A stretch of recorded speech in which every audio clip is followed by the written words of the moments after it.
Hey, welcome to All About Stocks. Now, a lot of people are asking, are we in a recession? Alright, so here's the thing. I haven't watched this video. Well, I've watched about half of it.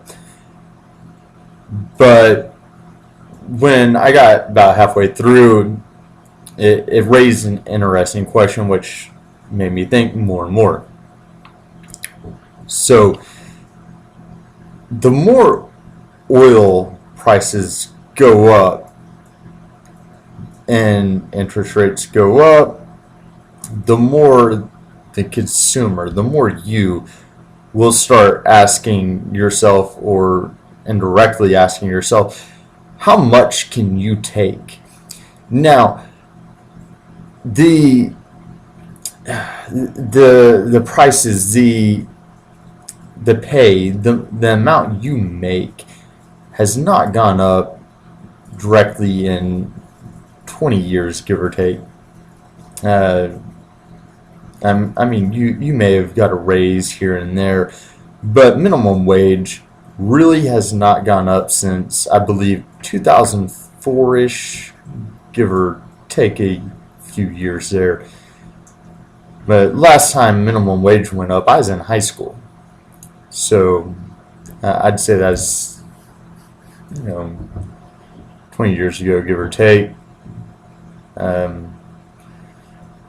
So here's the thing. Now, consumers, or I guess not consumers, but distributors, and then the offset of that, so however you'd like to look at it, it's the participants of the distributors. They're able to now, as prices are going, or pay is going up, they're looking at it as a way they can raise prices. Now people are having more pay, discretionary pay.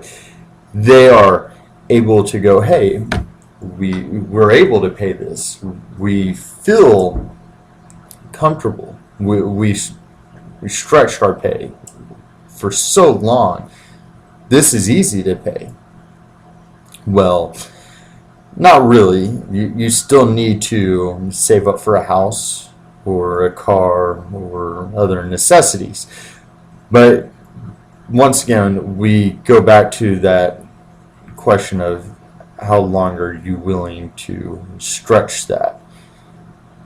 Once again, when a distributor or a company expands the price, that expansion, that the pay or the price you see will not flex back down. So if you are now purchasing let's use a bottle, or let's use this can of Dr. Pepper.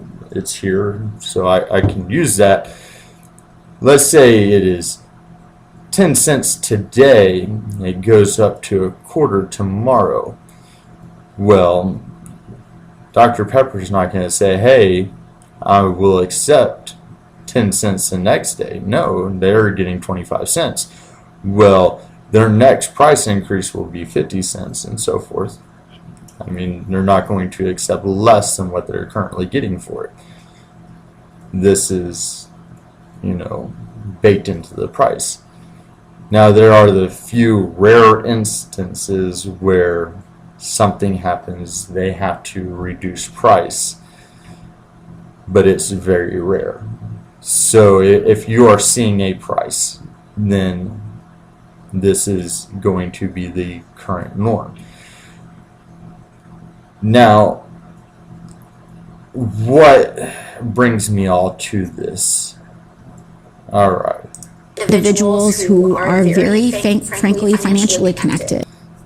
This is just a little back information, so if you have or have not seen this, you can get a little information on what she's talking about.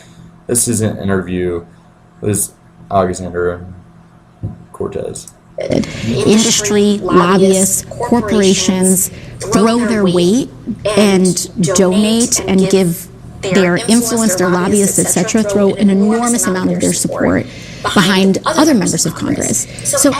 And he's about to ask her a question. And this is kind of a big question. He's about to say, well, I'll let her. Every single member kind of has their assets that they lean on. And for me, I decided early on, because I don't accept money from corporations, I do not take meetings with lobbyists, I am not well-connected, I don't come from a well-connected family or community or anything like that, that my ability to navigate and advocate is going to have to be squarely rooted in relying on everyday people and their support and my ability to communicate with them what is going on in Washington. But notice how, and this is just my personal opinion, of course, is all her actions, everything she's doing, is still a relationship with the media and the people, and she's still getting her voice out there. It might not be with, lobbyists or whatever. I think she's done some with groups and organizations, but she's getting her voice out there. She's making her way. I think right now there's questions whether she should still be a representative, but she's been making her way. She didn't know how to be a representative, but she's getting in the works of the way. It's an interesting perspective. You self-identify as a democratic socialist and have called capitalism irredeemable, I believe. But what does that really mean? And does that mean capitalism should be eliminated? And are your views compatible with capitalism? Well, I believe that. And that's the question I was wanting to point out. In a broad sense, because when we toss up these big words, capitalism, socialism, they get very big words. Sensationalized, and people translate them into meaning things that perhaps they don't mean. So, to me, capitalism, at its core, what we're talking about when we talk about that, is the absolute pursuit of profit at all human, environmental, and social cost. That is what we're really discussing. And what we're also discussing is the ability for a very small group of actual capitalists, and that is people who have so much money that their money makes money and they don't have to work. And capitalism is the idea that anyone can turn the ability, or anyone has the ability to make it in the United States. So if you work hard enough, yes, it's hard. I'll give you that. But anyone who works hard enough can eventually have a house, live a good life. And she's saying that they can control an industry. Well, yes, Elon Musk, he can control an industry. Well, granted that there are a few people who can do that because they worked very hard. And they built an industry. He built Tesla. Now, there are companies who are moving in to the EV market, so Elon Musk will no longer control that industry. But if you build an industry, you can control that industry until you have competition in that industry. And then you lose control over that industry. So, like Apple controls the iPhone. But Samsung is moving and trying. But Apple keeps control of it by innovating. that's how capitalism works. She goes on to say she's a socialist. And they can control industry, they can control our energy sources, they can control our labor, they can control massive markets that they dictate and can capture governments, and they can essentially have power over the many. And to me, that is not a redeemable system for us to be able to participate in for the prosperity and peace for the vast majority of people.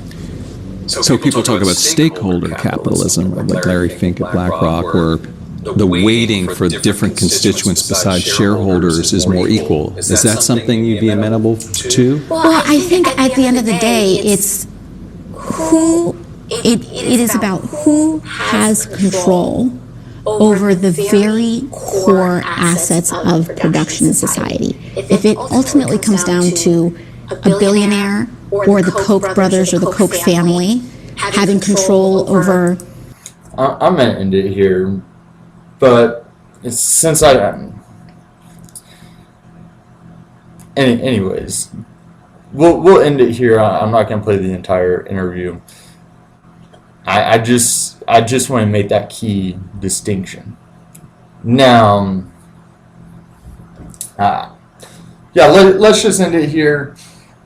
Please like, subscribe. I hope you enjoyed the interview. I don't know if anyone else really saw this. I'm sure y'all did. It's up on Yahoo.